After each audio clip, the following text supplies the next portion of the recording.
Hello and welcome back to part 2 of emotion coaching training. So in the last session we looked at behaviour as a form of communication, types of emotions and parenting styles. And in this session we're going to look a lot more closely at what emotion coaching is and how we actually do emotion coaching. So emotion coaching consists of 4 main steps. So we've got step 1, recognising your child's feelings and being able to empathise with them. Step 2, validating your child's feelings and being able to label them. Step 3, setting limits on behaviour if needed. And step 4, problem solving with your child. So it's important at this point to note that the steps don't necessarily have to go in order. So it's going to depend on the situation and on your child. And you might also need to spend a little bit longer in one step than in others. It might be that you can't also do all of the steps in one go as well. So, for example, problem solving with your child when your child is not calm is going to be really, really tricky to do. We might also need to spend a lot longer in certain steps, such as steps 1 and step 2, so recognising your child's feelings and empathising with them and being able to label their feelings as well and validate these. It's often that step 1 can be overlooked sometimes when we're dealing with emotional incidents as well, but actually only when a child is feeling more calm can they effectively reason and be in a state to be able to problem solve. It's all important for you to know as parents, as well as we covered in the last session, that actually you're going to be in different emotional states throughout the day too, and you're going to fall into different parenting styles. That's absolutely fine, that's completely normal, as long as we're using emotion coaching predominantly, so most of the time if we can do, that's all we can expect. So our overarching aim is to be able to use emotion coaching consciously more often.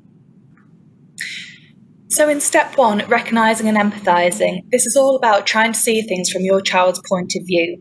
And there's a really nice phrase here called connect before you correct. So that reminds us that we need to connect with our child's emotions and perspectives before we then try and intervene with the behaviour. So this phrase is a good reminder for us. So first we need to go back to the iceberg model that we covered in the last session. And we need to have a step back and think about what our child's behaviour is communicating to us. So what feelings might be going on underneath the surface? During this step, we need to try and see emotions as being natural and normal and not always a matter of choice. So again, we've talked about those basic emotions that are hardwired into us. So sometimes we can choose occasionally how we respond to situations with a lot of support, but we can't choose how we feel a lot of the time. So it's recognising that all emotions are natural and that's okay. Often as adults, we do use the language of choice quite a lot with children. So we talk about whether children are making a good choice or a bad choice. However, as we've said, children are often not consciously making choices, but they're responding to their emotions. So we need to be careful that we don't fall into this trap of always using the language of choice. Because then children's perceptions of themselves might be, well, I didn't make a choice, so it's got to be me, so therefore I must be bad. So that's just a reminder just to be careful about talking about choice. And on this slide, there is a little mnemonic here called STAR to help you in terms of being able to recognise your child's feelings and being able to empathise with them. So the STAR stands for stop, so don't act or react straight away. The T stands for think, so what's going on for your child right now? What feelings might be underneath the behaviours that I'm seeing?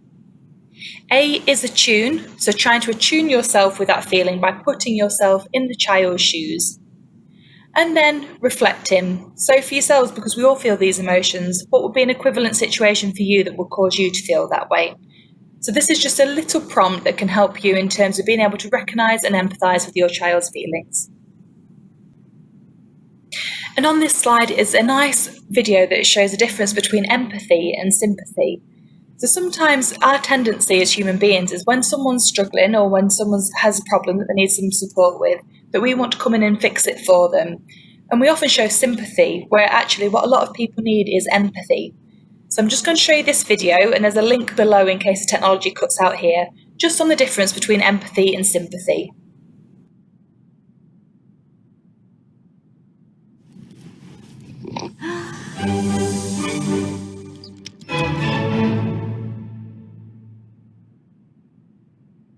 So what is empathy, and why is it very different than sympathy? Empathy fuels connection. Sympathy drives disconnection. Empathy, it's very interesting. Teresa Wiseman is a nursing scholar who studied professions, very diverse professions where empathy is relevant, and came up with 4 qualities of empathy. Perspective taking, the ability to take the perspective of another person or recognize their perspective as their truth. Staying out of judgment, not easy when you enjoy it as much as most of us do. Recognizing emotion in other people and then communicating that. Empathy is feeling with people. And to me, I always think of empathy as this kind of sacred space when someone's kind of in a deep hole and they shout out from the bottom and they say, I'm stuck, it's dark, I'm overwhelmed. And then we look and we say, hey, you can climb down. I know what it's like down here, and you're not alone. Sympathy is, ooh, it's bad, no, you want a sandwich? Empathy is a choice, and it's a vulnerable choice, because in order to connect with you, I have to connect with something in myself that knows that feeling. Rarely, if ever, does an empathic response begin with at least. And we do it all the time, because you know what? Someone just shared something with us that's incredibly painful, and we're trying to silver lining it. I don't think that's a verb, but I'm using it as one. We're trying to put the silver lining around it. So I had a miscarriage.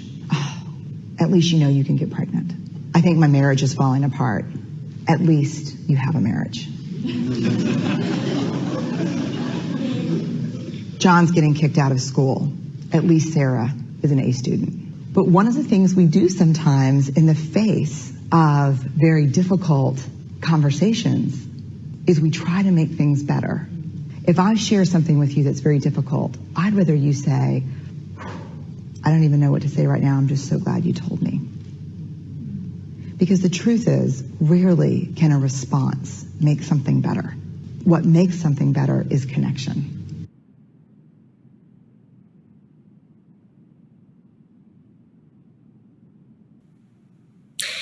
So this video is just a really nice example of how we can connect with others through empathy. So step 2 is about labelling and validating our children's feelings. So along with step 1, step 2 helps your child to feel that they're not alone, and helps them to feel that they're seen as well, so that you'll see them and you're not just seeing their behaviour, and also that you understand and care about their emotions. So research shows that labelling emotions helps a child to calm down and to be able to regulate their emotions. And again, like some of the nice phrases on the last slides for step 1, in step 2, it's name it to tame it. So just being able to label that feeling helps children be able to self-soothe and be able to calm themselves. And we can do this through using words to reflect back your child's emotion and help your child to label their own emotions. So for example, I can see that you get angry when that happens. I would feel angry if my work had been lost. It's okay to feel like that. And we simply observe, so we're saying what we see rather than asking probing questions, because young people might not know the answer. Often we try and ask lots of why questions. So why do you feel like that? Why are you doing that? And some children, especially when they're feeling quite heated, can find it really difficult to answer why questions. So just simply observe. So I've noticed that you're looking around at others who are working on their projects. I wonder if you might be feeling nervous right now about whether your work will be okay. And telling the child that you understand their emotional situation and that you don't blame them for it. So you're focusing on what they're feeling and not just on the behaviour. That can help to soothe and to calm your child as well. So emotional validation is the process of learning about, understanding and being able to express acceptance of another person's emotional experience. So it helps your child to know that what they're feeling is okay, because again, all emotions are normal and natural, as we've talked about earlier.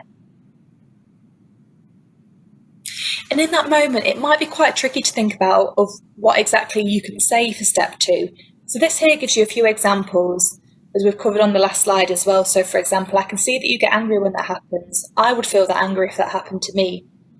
I can see that you're frowning, you're kicking the wall, and you're expressing a lot of energy. I'll be feeling like that too if I didn't want to do something. And I've noticed you looking around at others who are working on their projects. I wonder if you might be feeling nervous right now about whether your work will be okay. Have I got that right? So you can check back with the child as well to make sure you've understood their situation. But this just shows that you are focusing on what's going on underneath their behaviour. And on this slide are some examples of emotion words. So you can see at the top are the primary emotions that we've talked about already. So for example, anger, disgust, fear, sadness, surprise.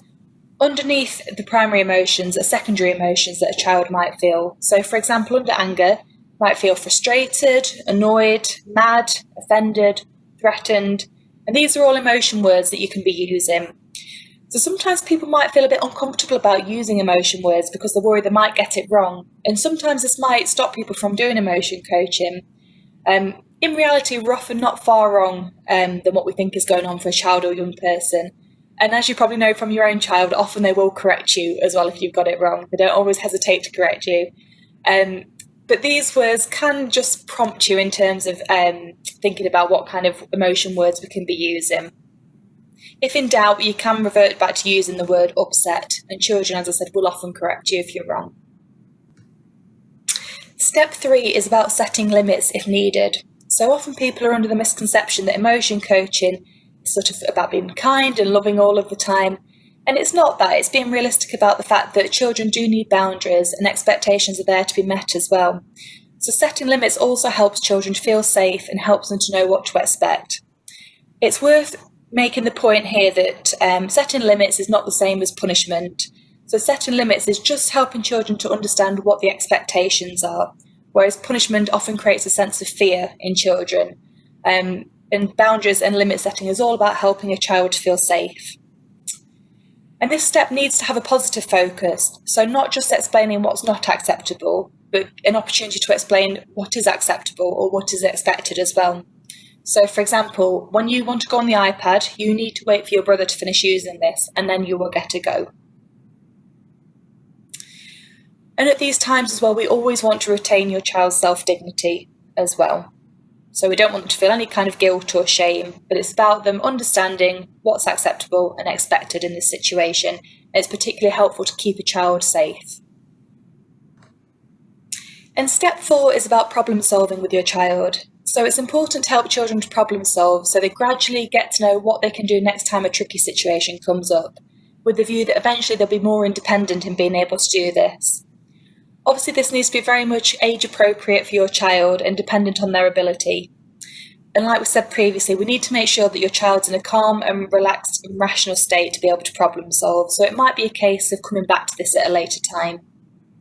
So when your child is feeling calm and relaxed and more rational, you can explore the feelings that give rise to the behaviour or problem or incident. So again, thinking about that iceberg and being curious and delving in a bit deeper. We can think about alternative ideas and actions that could lead to more appropriate and productive outcomes. So we can sit and work with our child and think about other things that they could have done in that situation or different ways of responding and acting. And we can empower children to believe that they can overcome difficulties and manage feelings and behaviour. So we can encourage children that they can do this. And there are some prompts along the bottom here. So we could be asking things like, can you think of a different way to deal with your feelings? We can offer our own help and support here as well, so I can help you to think of a different way to cope. And we can link back to things that we've talked about previously, so can you remember what we said before? And on this slide are a few more prompts as well to help us to problem solve with children through asking often quite open questions.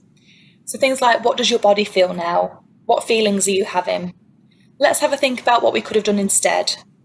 Can you think of a different way to deal with your feelings? I can think of a different way. Can you remember what we said before? Or think about other people's perspectives as well. So what might your friend do or suggest that you do? And those are the 4 key steps of emotion coaching. So we're going to have a little practice of this now. So I want you to try and be an emotion detective. So I'm going to show you a video here. It's quite confusing in a way because both of the women in this are actors and they're both fully grown adults. However, for the purpose of the video, the blonde lady is meant to be the child and the brown-haired lady is meant to be the adult in this situation, meant to be the parent. So I just want you to watch the video and just think about which is closest to emotion coaching, which approach is closest to what we've talked about. And also thinking about what emotions might be going on under the surface in each part of the video for each of them. So we'll have a watch of this now.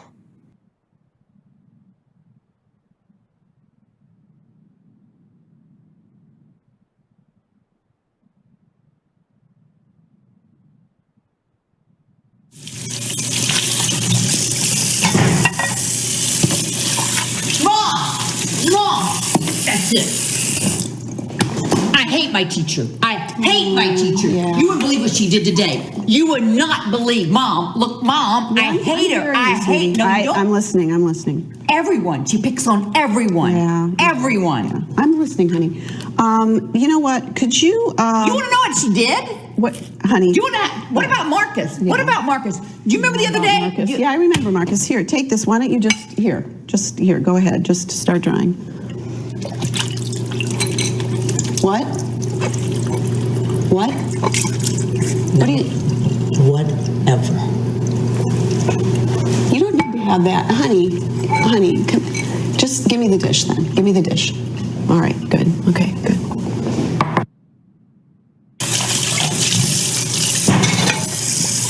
Mom, I hate my teacher. You do not come in here this way. You do not come in here yelling at me. What do you think you're doing? Hang that up. Hang that up right now. This is ridiculous. I've had it with your mouth. I have had it with your mouth. But Mom! You want me to do this again? No. You pick that up. You pick that up right now. You pick this up.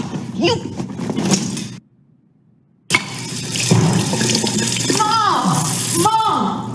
I hate my teacher. I hate my teacher. I absolutely hate my teacher. You would not believe what she did to Marcus. You wouldn't believe what she did to me. You like your teacher. She's nice, honey. You like your teacher. Do you know what she did to Marcus? Do you know what? Do you care what she did to Marcus? No, it doesn't matter what she did to Marcus, honey. You know, you were good at school. You're a good student, sweetie. You're a good student. You like her.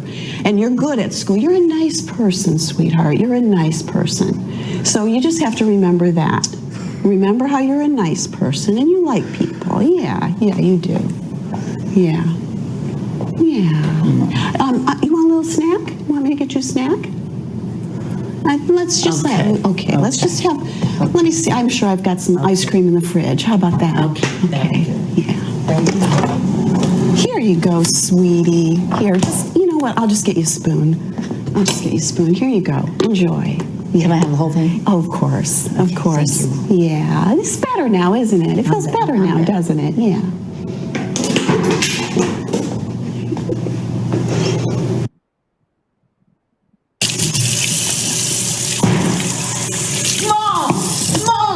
Mom!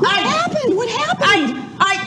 I hate my teacher. What did she do? You wouldn't believe what she did. You know what she did to Marcus first? First she went to name one of the boys, and then she sends him out to the room, and then you know what she did to me? She humiliated me in front of the whole class. She is not getting away with this. She is not going to get away with this. She shouldn't. You know what? I'm calling her right now. You call her? Can you get her? Mom, do something. She was horrible. You know what she said to me? She said, I was stupid. She said, no, I can't wait. She said I was stupid. She said, you know what? We're taking you out of that school. In front of the class. You know what? In front of the class. I'm going to call. We're getting you out of that school, honey. We are going to get you out of that school. We are going to make this better for you. Nobody treats my girl that way. Nobody treats my girl that way. Oh, Mom, thank you. You're welcome. Thank you. I'm the one that you love. I'm the one that takes care of you. Yes, Mom. Yeah. You're the best. Yeah. You're the best. I am the best. Thank you. And we have a test tomorrow. Oh, I'll help you. I'll help you do it. I'll help you. Well, if I don't have to go, I don't have to do it. Oh, that's right. Okay, thank you. Yeah, we don't even need her.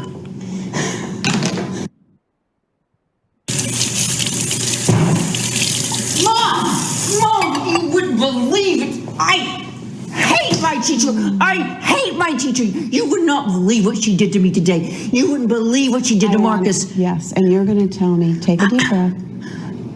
But Mom, okay. Yeah. Mom, okay. But I got to tell you. Yeah. Okay. She calls us up in front of the school. Yeah. Right up at the front of the board. And she has us do these problems. Marcus goes up first. You know, of course, everybody laughs. They're always laughing at Marcus. So they walk up there. He laughed. And I'm like, I'm not going. I put my head down. You know what she did? She called on me. Anyway, she calls on me. I go up there. I work the problem. Yeah. And right in front of everybody, she says, well, you didn't get it right. Oh. You're not working hard enough. Yeah. And you were hoping she would really understand how hard that was for you. You were hoping that she would understand that you were really taking a risk to go up there. Yeah. I mean, that was scary to walk up in front of everybody. It is scary. And to walk math up isn't into my everybody. strong thing. Yeah. And it would have been so much more helpful if she had been able to really give you that encouragement, that confidence. And yet, you did handle it. Yeah, I did. Yeah, you did handle it. You got through it. And nobody laughed. At least Marcus. Okay. Yeah. So, we'll work on that too. We'll work on how you might be helpful to Marcus too. Right now, what might be helpful to you? What might be helpful to you right now, and then we'll work on what might be helpful to you the next time she calls on you and you don't know what to do. Okay, so right now I just kind of want to go outside and walk around a little bit. Okay, yeah, because But that's I do one of the need ways, help with math. Because you know what? I'm feeling your hands and I can feel that you're really tense. You're still frustrated. You're still feeling frustrated. Yeah. So take a walk outside. We'll work on the math. Sounds like a plan. Okay. And then you know what we're going to do too? When that moment comes, when you're sitting at your desk, what is it that will help you? We'll find that. Okay. Yeah. All right, I'm going outside. See you, Mom. Yeah. Oh, honey, your pack. Okay, I'll put that. I'm going to drop that over here. See you a little bit later.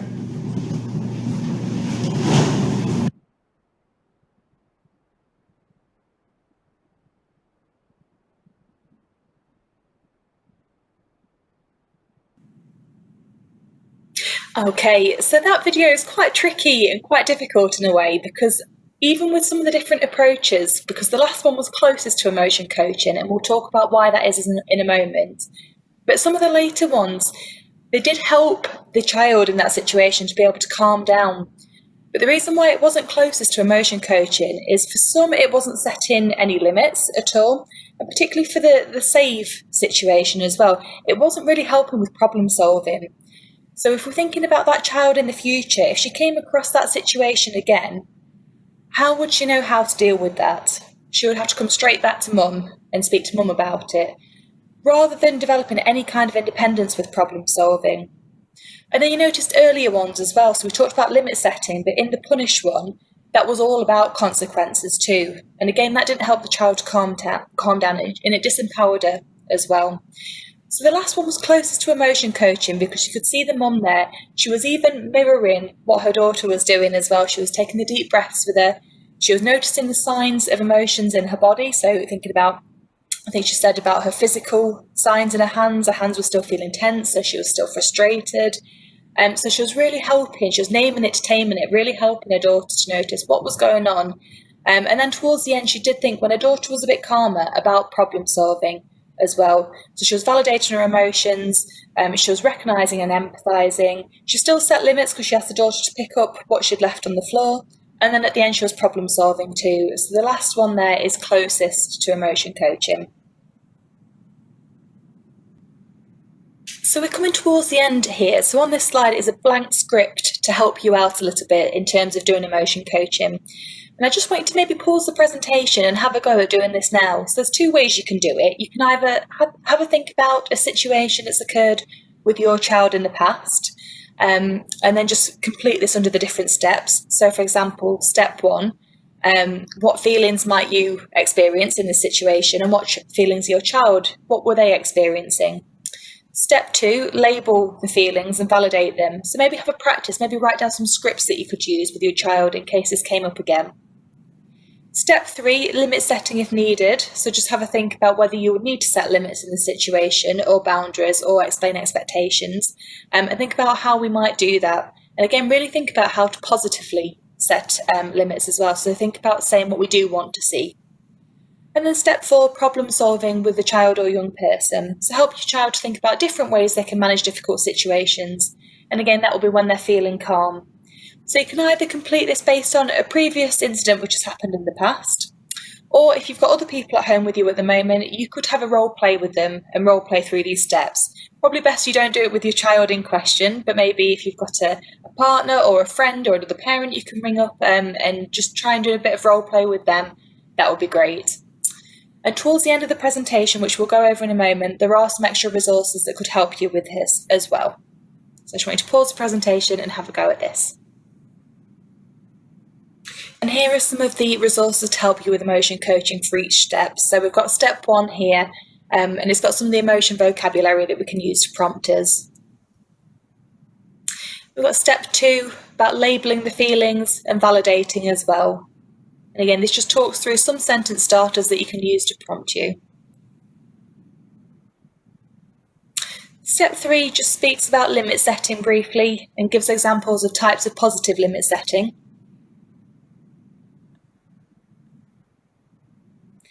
And then step 4 on this slide here helps you to think about how you might problem solve with your child. And again, a few more prompts here. So there's different types of problem solving approaches. One's called restorative approaches. So what happened? What were you thinking at the time? What were you feeling at the time? Who was affected and how? And what needs to happen now to put it right? Or there's more formal problem solving approaches. So what's the problem? What could I do? List what might happen with each solution. Pick your preferred solution. Have a go and have a think about did it work? And any of these are okay to help you, just to, again, give you some prompts there and some reinforcement about how to problem solve with your child. And I just wanted to leave you with this quote. This was from a parent who started to use emotion coaching. And often this is reported to us from parents or from school staff who we do emotion coaching with. So when they start to use this, and often the way they could describe it is, I feel more in control but less controlling. So it still gives us that sense of feeling empowered and feeling in control, but without us actually feeling like we need to control the situation as much through other means. So it's very empowering when you do use this approach. And we've come to the end. So just to sum up, so there's 4 main steps to emotion coaching. There's recognising and empathising. There's labelling and validating. There's limit setting if needed. And then there's problem solving. And again, we've talked about you don't need to do these steps in order. It might be that you can't do them all at once either, or you might need to go back and forwards. That's okay. Very much dependent on the situation and on your child. So this is based on, as we've said before, lots of research, and it's closely supported by evidence as well. So this does work.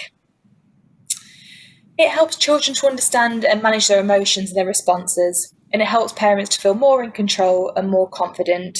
And not just parents as well, school staff, when they use emotion coaching, report feeling the same way.